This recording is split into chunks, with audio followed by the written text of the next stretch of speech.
Evening, everybody. Keith here.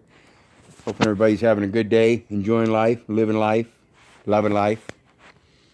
And just wanted to hop on and talk to everybody tonight real quick about the UCC lien.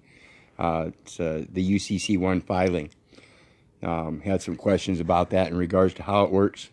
And so I just want to give a quick rundown on a few of the details of what the UCC1 lien is actually all about. And first, in order to help explain the UCC filing, I want to explain what a promissory note is, which doesn't take a whole lot of discussion here. Promissory note is just an agreement to pay somebody something. You're promising. That's all it is. It's a promissory note. Whether it be verbal or written down, it's a promissory note. There's nothing backing it up except your promise. Whereas a security interest means that there's interest that has been secured by some kind of tangible, real property. That's your security interest. Now, what happens is the birth substance backing it up. It has a security interest. Okay, so the birth certificate has a security interest.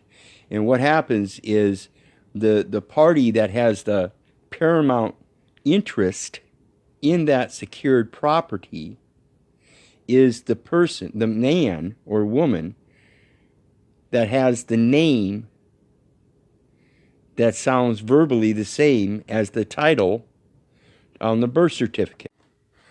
I'm going to have to find a different place to do these videos. It just doesn't want to let me do them out the front room. But anyway, so your birth certificate is actually a security interest. Is actually a secured interest. The UCC1 filing, what you're doing there is you're placing your name on that as the paramount party in interest. You have the paramount interest because that name, that birth certificate was derived off of your name. Your mom and dad gave you your Christian calling. It's what they decided to call you. They didn't name you. They decided to call you.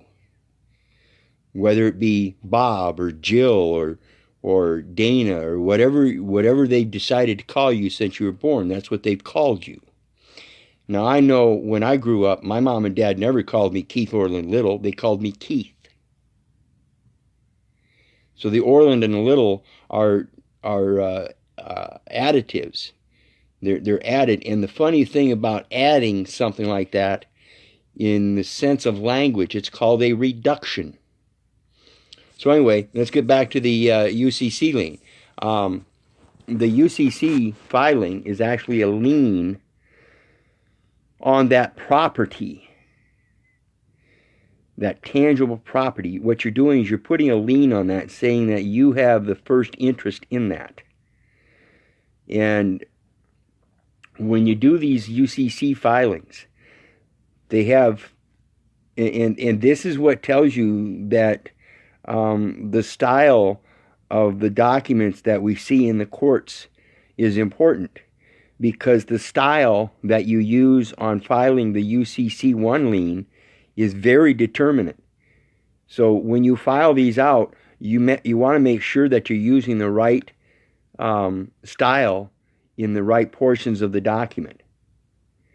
So in the mailing part, I believe you want it mailed to you, and I believe the best sense to do that is using your non-domestic mail address. It keeps you out of the federal zoning, particularly those of you that are getting rid of the U.S. person and creating your own commercial person.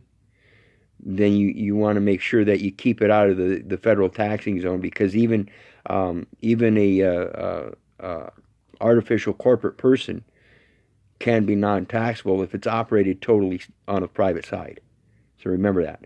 But back to the forms and filing these UCC forms, you want to make sure you use the correct style in the correct part of the documents. And then you'll have a section down there where it shows all the collateral.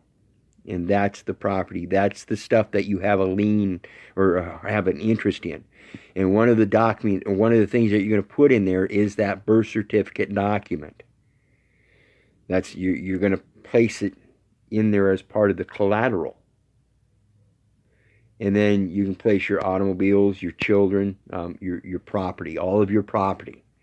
And you want to make sure that you place all of your property being tangible and intangible. If you have secured rights to a title or deed that is going to give you some kind of dividends in the future, you want to place that in there as well. Anything that you can classify as property, you can place as collateral in the UCC lien. And then, of course, in my wisdom or my knowledge that I know of so far, like I spoke in a couple of videos here not too long ago, don't keep your eggs in all your eggs in one basket. So you can do several different UCC liens. You can do a UCC lien, which is certain property in the collateral. You can do another UCC with other property in the collateral, and do them under two different persons. So it just depends on how many persons you're operating, what you want each person to have controlling factor of as far as property, things like that. Now the UCC lien is a determinate term of 5 years. Once you file a UCC, it lasts for 5 years unless you put some kind of extension clause in there before it runs out, before it lapses. And I don't know the exact details of the extension clauses, but you can. I do know that you can extend them. And then, of course, usually they run anywhere from $20 to $40, depending on whether you're filing it by snail mail or electronic filing, depends. And then, of course, you can always get copies, usually anywhere. You know, if you lose yours and you need one later on down in the years, you need to get a copy of your filing. You can always get one for like $5-10. I think they give them out for. But basically, that's it. Your UCC1 filing is you're placing a lien on property that you have a secured interest in. In other words, what the government's done is they've given you a birth certificate, and then they have you using Federal Reserve notes, which have no intrinsic value. They're considered promissory notes, and the promissory notes, the backing of that is your birth certificate. You can turn around and put a lien on that, and now you have the property that you need in order to establish any kind of credit. You know, they ask, you can go do a UCC lien, and have never touched a credit card one in your life, and I'm sure that you can go do a UCC lien and all of a sudden magically have credit. But anyway, that's the basics of it. Your birth certificate is your corporate artificial person, and that's what you're going to put a lien on, because you have a secured interest in it. That's part of the problem with these people that go putting liens on judges and stuff. They're putting liens on these judges as if they have some kind of secured interest in it, and they don't. The only interest anybody has in a lien on a judge is some kind of judgment. And when you go putting liens on judges before the judgment comes out, you're going to get yourself in trouble. Whereas if you go ahead and you can convict the judge first, then you can put a lien on him. And that UCC1 lien is going to be a superior lien. You know, in regards to your own situation, when you put do a UCC filing on yourself for the fictional name of the birth certificate, that's going to be a superior filing. That's going to be a superior interest. You're going to have paramount secured party interest in that, because again, like I said, it was derived off of your original Christian calling. So anyway, I hope that helps people understand a little bit more about the UCC and what it is. Again, like I said, in the collateral section, you can do several UCC filings and put different property in the different filings under different persons. Just depends on how many persons you're operating. You can operate, And like I said, when you're operating these persons, you create your own person. Doesn't mean you have to do different styles of the same name. You can do different names, just as long as you're not. I can go name, go get your DBAs done, get them birth certificates authenticated, and start doing business. Start doing business under different names. Always remember what business you're using for what kind of affairs, but you know, don't let these people call you out in court and say, is so and so here? Well, no. Sorry, Casey Little isn't here, but I'm the man that takes care of those affairs. So anyway.